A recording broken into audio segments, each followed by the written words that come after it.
going to show you how to make a patchwork curtain. The tools you'll need for this are fabric. I'm going to be using this scrap box. I dye these with different plant materials and they're all like a lightweight cotton gauze.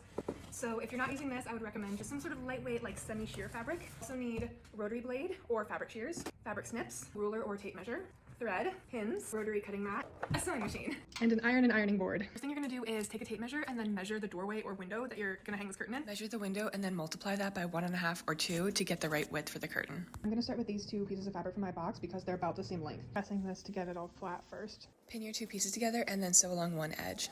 We're gonna cut this seam down, trim it so it's only about 1/4 of an inch. Press this seam open. Flip it to this side and press it again. Then we're gonna just sew this down and this completely closes in our seam. This is called a French seam, and when you've done both rows of stitching, it looks like this on the front and then this on the back, so it's completely closed in. And that just makes the curtain look really pretty on both sides. Now I'm gonna take my next piece and then just lay it down here and continue on. And when you make a French seam, you're just gonna wanna do wrong sides together, so this is the wrong side. So I'll stitch it down with this part of the seam facing up. And you just keep adding on panels like that until you reach your desired shape. This is how my piece looks after I've added 2 more patches, and every time I add new ones, I just kind of line it up, see what fits, what looks good, and then I stitch them together.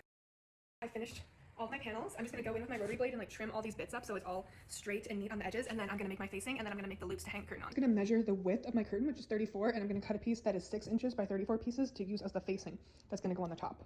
I've used pretty much all the fabric from my box, so I'll just use some of these pieces for the facing and the loops. This is my facing piece. It's 6 by 34, and I'm just gonna hem one side of this.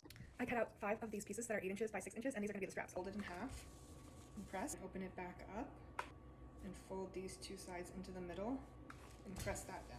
Fold it over this way, press it once more. I'm just gonna stitch it along the edge right here. Once I have these placed, I'm going to put facing piece with the right side facing, lay it here, and then just pin this all the way across. And we're just gonna sew 3/8 seam allowance all the way across here. We have our facing and our loop stitched down. You're just gonna fold the facing to the back and stitch it down along the edge here, and then hem the perimeter of the curtain, and you're done. Okay, this is my final curtain. I love how it turned out. I used all the fabric in my box to make this.